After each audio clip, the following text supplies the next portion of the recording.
Hello, my dear friends. How are you doing? Hope you are having an amazing day and not having to deal with drama.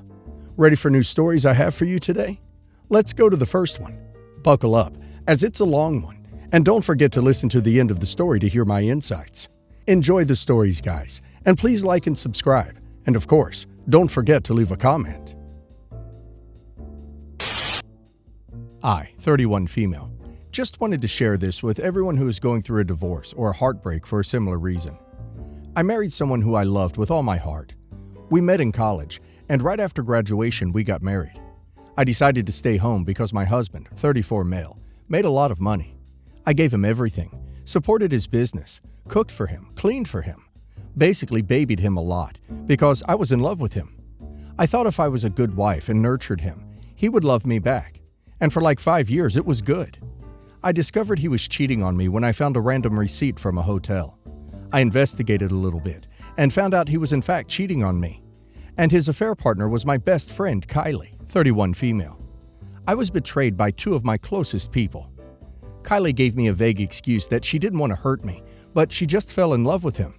His excuse was, "You do not make me feel special anymore. You've just gotten boring and let yourself go." I agree, I was a little chubby back then because of my medicines. Also, I was always too tired to work out. I tried the path of reconciliation, but failed. He left me for Kylie. This whole incident made me realize who are my real friends and who are fake ones. There were people who are neutral, but only two of them. Josh and Marie were on my side and cut off Kylie. I was really devastated. I felt like without him, I was no one. I lost my husband, my best friend, my house, my life. I stayed with Marie for a while. She offered me a small job in her catering business. I love food. When I was married, I would make different varieties of food for my ex-husband. Cooking was just very therapeutic to me. During that time, Marie's mom gave me some useful advice. That is, an average human lives for 75 years. You were already 27. Are you that stupid that you want to waste the rest of your life being sad over a man who never loved you? That thing really stuck with me. I have trust issues because of my husband's infidelity. I had trouble dating, so I skipped it for a while. I focused on working on myself. I socialized with a lot of people while I was catering and made a lot of connections. I always wanted to start a business of my own. And since I loved creating food, a customer I was catering for actually gave me an idea to start a baking business. My friend also helped me a lot. I built a pretty small yet successful baking business within a couple of years. I started to feel more of myself now that I am free. I didn't realize I had so much free time on my hands because I wasn't busy taking care of a large human. My house was clean. No one is putting dirty laundry on the floor. No one is telling me to make something else because they are not in the mood for a certain dish. Nobody puts dirty dishes on the sink. I started to embrace this solidarity. I know those things I mentioned are not something that is big, but it was a huge relief. Moreover, no one questions me whenever I go out. I don't have to answer to anyone before going out. I can spontaneously go on a long drive, and I don't have to ask for permission. I learned a new language within my free time. I focused more on family and friends who genuinely love me. And getting dumped has made me see the red flags I missed in my marriage. I used that as a lesson to steer clear of any trash men in my life. I dated a few men, but they didn't seem nice to me. But it didn't bother me a lot. I'm happy being single and carefree. I see my divorce as a blessing to me rather than a curse. I do feel alone sometimes, but recently I got a call from Kylie saying that she regrets marrying my ex because he never appreciates her and always puts the burden of everything on her. They have 2 kids now, but my ex doesn't help her with any chores. She's always tired and exhausted after taking care of 2 kids and an adult. It just made me realize that it would have been me if my husband didn't cheat on me with Kylie. I simply told her, "Well, you said you loved him, so here's your problem now. What's the point of coming to me?" That bee has the audacity to say she wanted a friend. I blocked her number. I don't want to be in their lives. Sometimes I feel like I missed my prime because I'm now 33. It feels too old to start over, but I still have hope for love one day. I'm currently dating a guy who is also divorced like me because his wife cheated on him. So we will see how that goes. Wow. Well, Kylie is a little bit delusional if she thinks OP will ever want to be friends with her. So she steals OP's husband, and now when she's not happy with him, she wants to cry on OP's shoulder. It doesn't work like that, Missy. And yes, OP is right, she really dodged a bullet. She should be thankful to Kylie, because it would be OP who would be miserable now. And again, I guess karma is a witch. And now let's hear the community's opinion, and of course the juicy update. Subjects, not objects says, I'm dating at the moment. A lot of women around my age, 36, are looking back at their wasted 20s. The kids they never really wanted, the marriage they signed up for to get approval from their parents. Now they are free of it and happy for it. Mierit says, 33 is still very young. You have many years ahead of you. Why not glow up? Use this as an opportunity to get everything you ever wanted and didn't have an opportunity before since he was holding you down. No better revenge against your ex and his hoe than living your best life. Corky Dog 2000 says, 33 is the new 25. Seriously, you aren't even close to old or past your prime. I divorced at age 44 after the ex started an emotional affair with someone she's since left. He's moved away, thankfully, so I don't have to risk bumping into him every time I buy groceries. We married when I was 24, so that's 2 decades of unconditional devotion to someone who may have never really loved me. I think she did love me for a solid 15 years, but she just didn't love me, you know? I'm happy for you and how well you've bounced back. I know it's bad to think in terms of winners and losers in divorce. My lawyer was always reminding me that the winner in your divorce will be no one. The loser in your divorce will be both of you. But the winner of your life will always be you. But let's be honest, you totally won.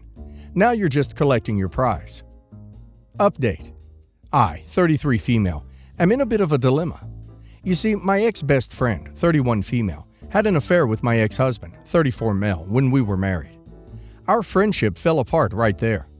I didn't have any contact with her until a month ago. She called me and said she is not happy with her life.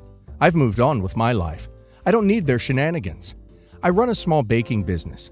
It is relatively new. I only take orders for cakes on occasions like birthdays, graduation, or reunion, except for weddings. I have some plans to expand it, and also have a dream to open a bakery of my own one day. A few days ago, I got an order from my ex-best friend. She wanted me to make desserts for her son's first birthday. And she doesn't just want me to make a birthday cake. She also wants a dessert section in the birthday party. It is a huge order, and the pay is good. It will be good for my business. But as you can see, she and I have a history. This made me question, why does she want me to do it?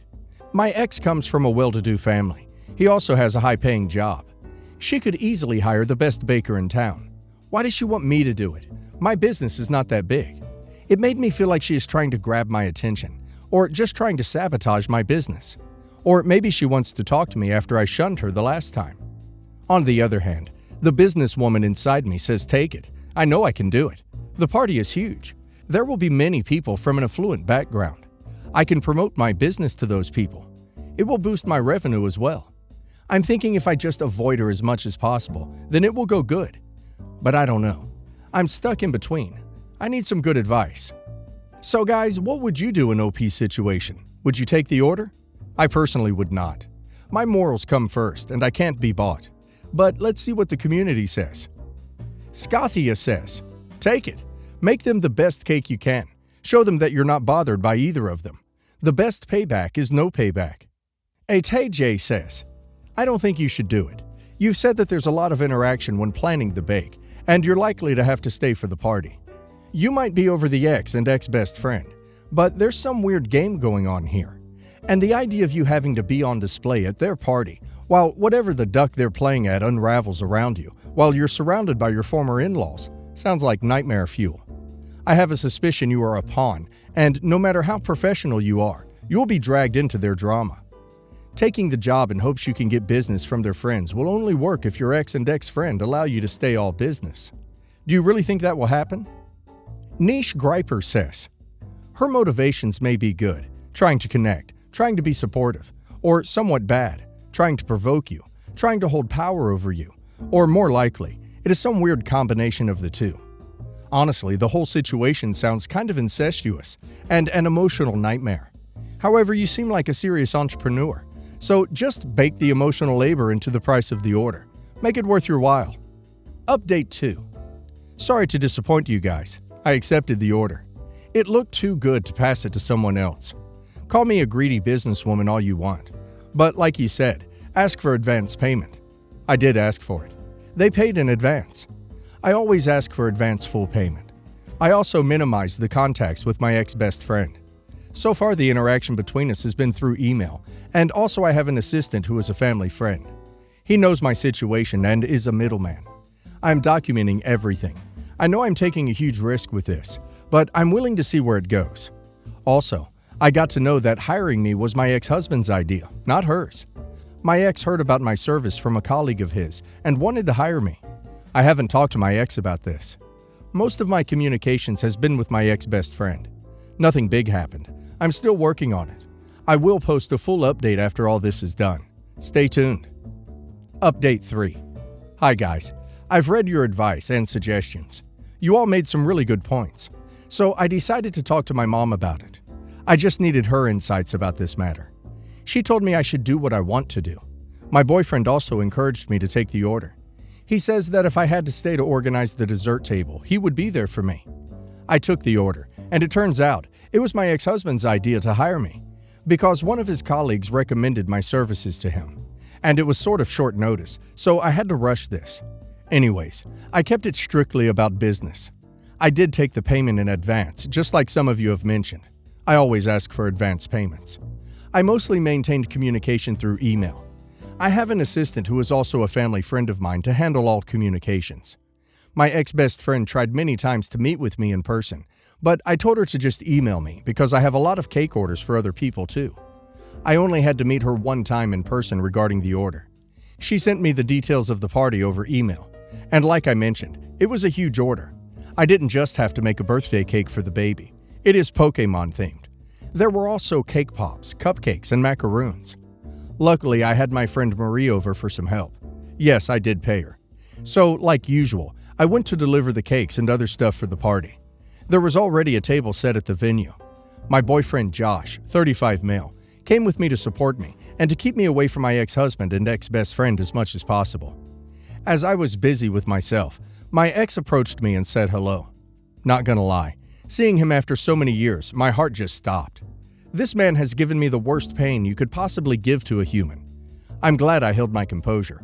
I also said hello back. He tried to have a small talk with me by saying he was sorry about how things went down and what he said, and also I looked better than the last time he saw me. Then he drops a big bomb. He said all these years he has thought of me, wondering what I was doing, even though he is happy with his married life. I was silent. I didn't say a word. He just kept spewing that he misses me and my cooking. My homemade French onion soup is still his favorite. He misses that every time he gets sick with the flu. I didn't know what to say. At that moment, Josh noticed that my ex was making me uncomfortable, and he rushed towards me with a fake emergency. He asked if I was okay. I said yes. After the table setting was done, I was about to leave. That's when I saw my ex-father-in-law along with other guests. He noticed me and came to give me a hug. My ex-father-in-law is a very humble man. In fact, he was the only man who was on my side when I was going through a divorce with his son. He looked really happy to see me and asked how I was. He started to chat with me. I talked to him about my business, and he gave me some advice. He even talked to my boyfriend. He called Josh a pretty standard guy, whatever that means. Ex-father-in-law was nice and said he would suggest my services to his friends too. He insisted that I stay until lunch is served. I said no a couple of times, but he managed to convince me. I only stayed for one more hour or so, but I was fine. I did notice that my ex-best friend was eyeing me from the corner. I was fine because Josh was beside me the whole time. I chatted with some guests. They appreciated my service. I didn't have any more conversations with my ex. I didn't even stay for the cake cutting. I left the first chance I got, but my assistant stayed and made sure everything was fine and for the cleanup. It was overwhelming for me. I saw some of my old friends and my in-laws. My mother-in-law avoided me, and some of my old friends just said hello. Later that day, I got a message from my ex-best friend on my work email that she liked my service and that her guests really liked my cakes and desserts. She also said sorry. That's not where it ends. I got to know from my friend Marie, who is still in contact with some of my old friend group, that my ex-best friend is not happy with her marriage. When my ex and her are in public, they would often fight a lot. They also fought on the day of their kid's birthday. To be honest, I just told her to not bring me the gossip about her. But the silver lining is, I got a huge fat check. I can finally buy a new sugar printer or maybe a good quality oven. Also, I just want to appreciate my boyfriend Josh. He has been incredibly supportive of me. He has protected me from my ex and ex-best friend like a knight. I think he deserves his own cake from me. And I know a lot of you told me not to take it. But I guess I'm just a greedy Mr. Krabs who cares more about the money rather than being classy. But this is the last time I will be taking any orders from them. I know they have a 3-year-old daughter whose birthday will be in 2 months. I think they might try to hire me again. I will not take it if that happens. P.S. Yes, my ex-best friend did try to communicate with me during the party, but I managed to avoid it thanks to Josh and my ex-father-in-law. My ex-father-in-law knows about my situation and my discomfort with my ex-best friend. He kept me busy with small talk.